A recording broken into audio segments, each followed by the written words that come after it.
Good morning, everybody. Welcome to the Monday Morning Moos.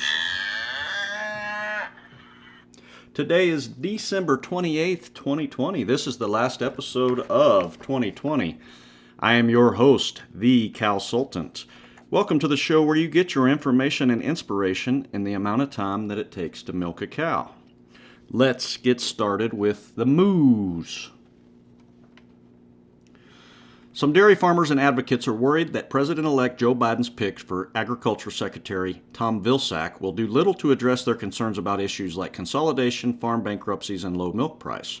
Critics are especially concerned about how Vilsack's years running a dairy industry trade group will affect his policymaking approach. If confirmed, Vilsack will join the Biden administration with 8 years at the helm of USDA under his belt. When he first took office in 2009, some dairy farmers were optimistic about Vilsack's apparent interest in changing the industry. He convened an advisory committee of dairy experts to make recommendations for how to address price volatility and low profitability in the sector. And in 2010, the USDA and the Department of Justice held a series of hearings to address antitrust issues in agriculture, including a hearing in Wisconsin focused on dairy market consolidation. Yet after the hearings, according to Jim Goodman, a former dairy farmer in Wisconsin and president of the National Family Farm Coalition, they didn't do anything. USDA didn't do anything. Department of Justice didn't do anything. And that was kind of a big disappointment. Goodman also served on Vilsack's Dairy Advisory Committee. He says that although the committee met several times in Washington and generated a lengthy report with many recommendations, Vilsack ultimately did not adopt any of them. It was basically another waste of time, said Goodman. From our friends at Progressive Dairy, milk drug residue incidence drops for the fourth straight year. The FDA annual analysis shows dairy consumers are safer than ever when it comes to animal drug residues in milk. During the fiscal year 2020, about 3.9 million milk samples were tested for animal drug residue. Of those, just 536 tested positive, according to FDA's National Milk Drug Residue Database fiscal year 2020 report. The Grade A Pasteurized Milk Ordinance, their PMO, which governs the state regulatory agencies in implementation and enforcement of their Grade A milk safety program, require all bulk milk tankers be sampled and analyzed for animal drug residues before the milk is processed. Any bulk milk tanker found positive is rejected for human consumption. And this is where I want to say hi to my friends over at Armenta, because we're going to continue to help bring down that drug residue issue with mastitis solutions and other health solutions that are don't involve any antibiotics. So great progress there, and we're planning on making more progress in the coming years. Also from Progressive Dairy, the USDA's November milk production report estimated U.S. dairy cow numbers at a 29-month high. Monthly year-over-year milk production rose at the highest rate since the second half of 2014. With no apparent slowdown in production, rumblings of base excess programs and tiered pricing are already growing louder. The preliminary report released December 17th indicated more cows and more milk per cow pushed total U.S. November 2020 milk production up about 3% from November 2019. The milk production growth rate in the 24 major dairy states was slightly higher, up 3.1%. When are we going to learn, people? We got to do something about this. Never going to have a high price as long as we have an oversupply issue. Everybody talks about it. Nobody does anything about it. Moving on. There was a COVID-19 relief bill, and that includes DMC milk production history adjustment. So Congress approved a $2.3 trillion spending bill combining fiscal year 2021 omnibus appropriations with a COVID-19 relief package. The bill, nearly 5,600 pages in length, provides $1.4 trillion to finance government agencies from October 1st through September 30th, 2021, and $900 billion in COVID-19 relief spending.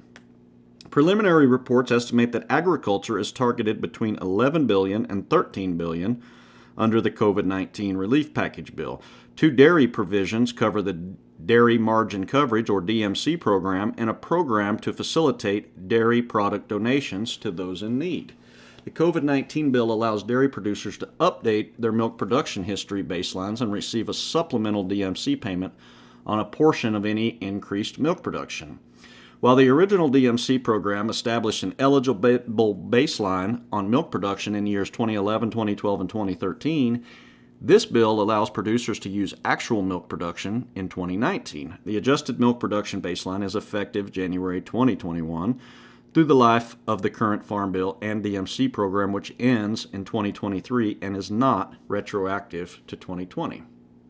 And that's your moves for today. So I would like to encourage everyone to go over to a new newsletter and website that is being published by Walt Cooley, who's also the editor at Progressive Dairy. And this is called the CalTech Report. I just became aware of this here very recently, and I, as someone who's very interested in dairy technology and startups, this is a really interesting read. So if you would like to subscribe, go to the website there, caltechreport.substack.com, and subscribe. You get a weekly newsletter every Friday or a new edition, and then you can go to the website and see them. So go check that out. And, hi to Walt Cooley and everybody over at Progressive Dairy. So here's our inspirational story of the day. Would you rather be the potato, the egg, or the coffee bean? Once upon a time, a daughter complained to her father that her life was miserable and that she didn't know how she was going to make it. She was tired of fighting and struggling all the time. It seemed just as one problem was solved, another one soon followed. Her father, a chef, took her to the kitchen. He filled 3 pots with water and placed each one on a high fire. Once the 3 pots began to boil, he placed potatoes in one pot, eggs in the second, and ground coffee beans in the third. He let them sit and boil without saying a word to his daughter. The daughter moaned and impatiently waited, wondering what he was doing. After nearly 20 minutes, he turned off the burners. He took the potatoes out of the pot and placed them in a bowl. He pulled the eggs out, put them in a bowl, and then he ladled the coffee out and put it in a cup. Turning to her, he said, "Daughter, what do you see?" "Well, potatoes, eggs, and coffee," she hastily replied. "Look closer," he said, and touched the potatoes. She did and noted they were soft. He then asked her to take an egg and break it. After pulling off the shell, she observed the hard-boiled egg. Finally, he asked her to sip the coffee. Its rich aroma brought a smile to her face.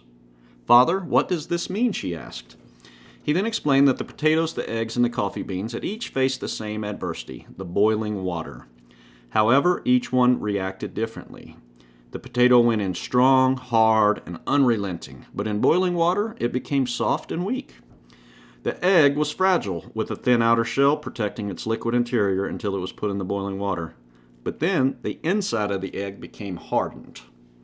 However, the ground coffee beans were unique.